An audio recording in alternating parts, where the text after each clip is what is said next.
This episode dedicated in memory of Chaya Esther Bat Tamar, an incredible woman, and may her soul be elevated, and may her wonderful family have true comfort. So we're right now entering into a period of time that on the surface seems like a time of destruction. It's called the 3 weeks. It begins on Sunday with the fast of Tammuz, 17th of Tammuz, culminates in 3 weeks with the fast of Tisha B'Av. But really, it's a time of rebuilding, of empowerment. God's not having us go through challenges for challenge's sake. He does it to bring out the best in us. So I want to talk about Sunday. I want to talk about Shiva Asar B'Tammuz. The first historical event connected to this day took place in the desert. This is, if you will, the core of what went wrong. The Jews, if you can be there, just received divine inspiration at the highest level on Mount Sinai. Moses now leaves them to go to heaven, whatever that means, to accept the Torah. And he says, I'll be out for 40 days. Well, there was a miscalculation. He went up.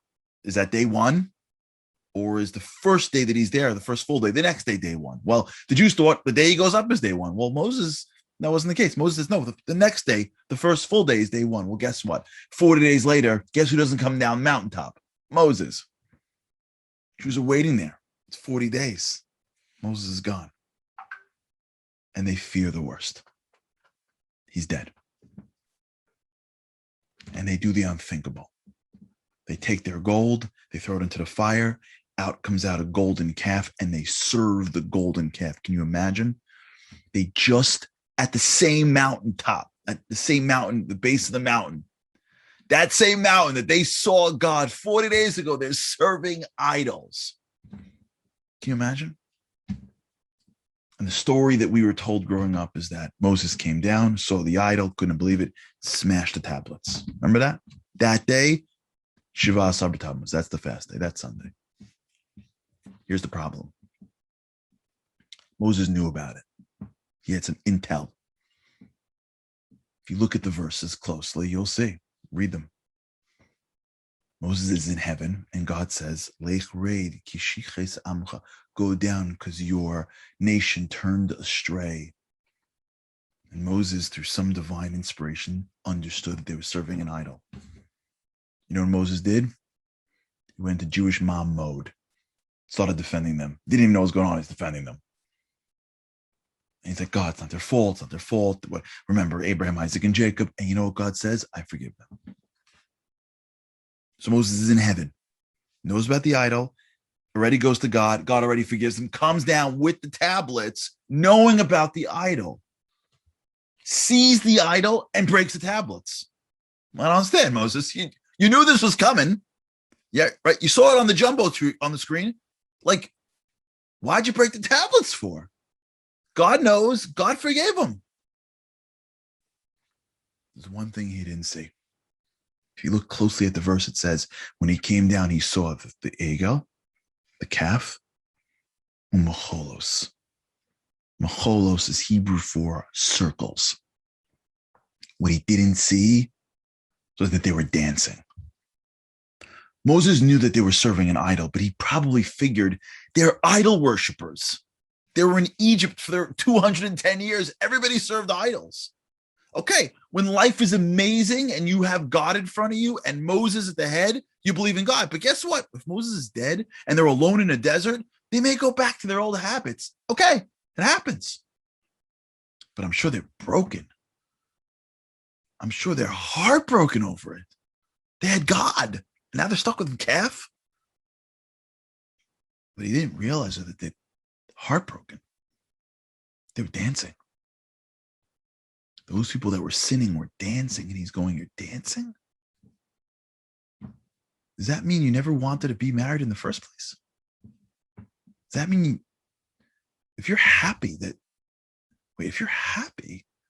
I'm gone and God's gone, does that mean when you said I'm in, did you mean it? You see, what's interesting about the story of the golden calf is that they were forgiven for their actions. But you know what they weren't forgiven for? Their heart. Their heart. wanted out, at least the few that went around. And Moses didn't see that because he didn't see them dancing. And for that, he broke the tablets. The Talmud teaches us, Rachmana deliba boy, God wants our heart. Of course, we have to know things. Of course, we have to say things. Of course, we have to do things, but that's not what God's looking for. No one in a relationship is looking for actions. You're looking for someone's heart. You're looking for the heart within the card, the heart within the gesture, the heart within the food, the heart. You don't want just people doing things. You want people's heart. That's what a relationship is. It just manifests through speech and actions. And on that day, the sin of the Jewish people was, at least the people that sinned, was that they didn't give God their heart. That's the beginning of the end. That's why it's the beginning of the 3 weeks. That's the question we have to ask ourselves as we're about to enter into this period of time. How much of my heart do I give God? Honestly. Am I excited to get closer to him or to be separated? Am I excited when he's in my life more or less? Am I excited when I'm doing things that are connecting me, or I'm doing things that I just want to do my own? What gives me excitement? Where is my heart? How much of it belongs to God? 5%, 10%, 90%? If each of us can just be honest with ourselves, how much of what am I doing is just my hands or my mouth? How much of it is just really my heart? If we could together just try for a few weeks, just for this period of time, to give God a little bit more of my heart, to be a little bit more excited to be connected, to learn a little bit more about the wisdom of why he runs and how he runs the world, to connect to things a little slower so that I can put my emotions into it, to spend a couple of more minutes speaking to him or thinking about him. If we can take this period of time and give him a few more percentage points of our hearts, maybe each of us together can rectify that sin. And hopefully, maybe, just maybe, God will look down and see how much we're giving him. He'll reveal more of himself. And these 3 weeks won't be weeks of destruction. They'll be weeks of redemption.